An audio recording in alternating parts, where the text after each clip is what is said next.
નર્મદા જિલ્લા વન વિભાગ દ્વારા જિલ્લા કક્ષાએ વન મહોત્સવનો કાર્યક્રમ યોજવામાં આવ્યો, પરંતુ ચેતર વસાવાને આમંત્રણ આપવામાં ન આવ્યું। કેમ ચેતર વસાવાને આમંત્રણ ન આપવામાં આવ્યું? એક જનપ્રતિનિધિ તરીકે પણ ચેતર વસાવાને આમંત્રણ આપવું જોઈતું હતું।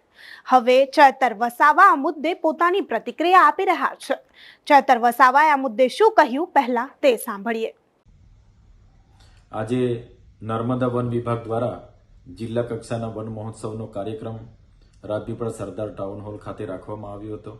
આ કાર્યક્રમને લઈને નર્મદા વન વિભાગના કોઈપણ અધિકારી દ્વારા મને આમંત્રણ પત્રિકા કે ટેલિફોનિક જાણ સુદ્ધા કરવામાં નથી આવી અને એક સરકારી પ્રતિનિધિ હોવાના નાતે પ્રોટોકોલ પ્રમાણે એમણે મને જાણ કરવી જોઈએ તે નથી કરી। એનો આવનાર દિવસોમાં અમે ખુલાસો માંગીશું।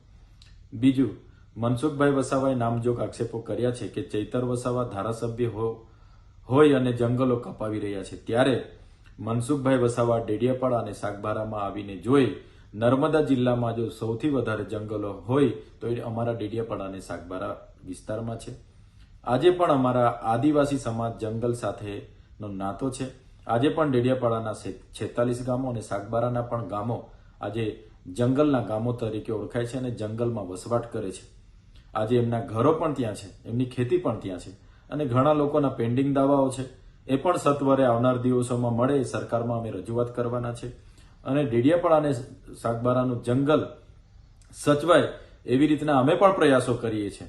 મનસુખભાઈ વસાવા, મેં જ્યાં મારું ઘર છે એ ઘર જંગલની જમીન પર અમે બનાવી છે એવા પણ આક્ષેપો કર્યા છે। ત્યારે મનસુખભાઈ વસાવાને હું વિનંતી કરું છું, એ જાતે જ આવે અને એની ટેપ પટ્ટીથી જંગલની જમીન ક્યાં છે અને મારું ઘર ક્યાં છે તે માપી લે એવી એમને પણ હું વિનંતી કરું છું।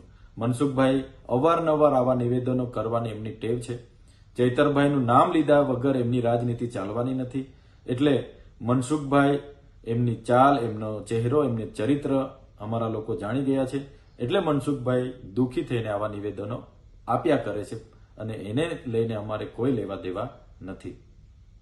તો મનસુખ વસાવા ફરી ચેતર વસાવા પર આક્ષેપો કરી રહ્યા છે, ત્યારે મનસુખ વસાવાને ચેતર વસાવાએ સણસણતો જવાબ આપી દીધો છે અને કહ્યું કે તમે જંગલો કાપવાની વાત કરી રહ્યા છો।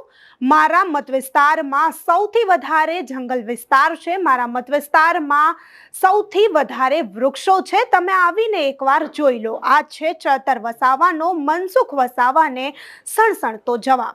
ત્યારે ચેતર વસાવા પર બીજો પણ મનસુખ વસાવા દ્વારા આક્ષેપ લગાવવામાં આવ્યો હતો કે ચેતર વસાવાનું ઘર જે છે તે વન વિભાગના એરિયામાં આવેલું છે। ત્યારે ચેતર વસાવાએ તે સવાલનો પણ સણસણતો જવાબ આપ્યો અને મનસુખ વસાવાનો ઉધડો લેતા કહ્યું કે સાહેબ, મારું ઘર આવીને માપપટ્ટીથી તમે માપી જાઓ તો તમને ખબર પડે કે મારું ઘર છે તે કેટલા ક્ષેત્રમાં આગળ વધેલું છે। ત્યારે આ મનસુખ વસાવા અને ચેતર વસાવાની વચ્ચે આરોપ પ્રત્યારોપો થતા રહે છે।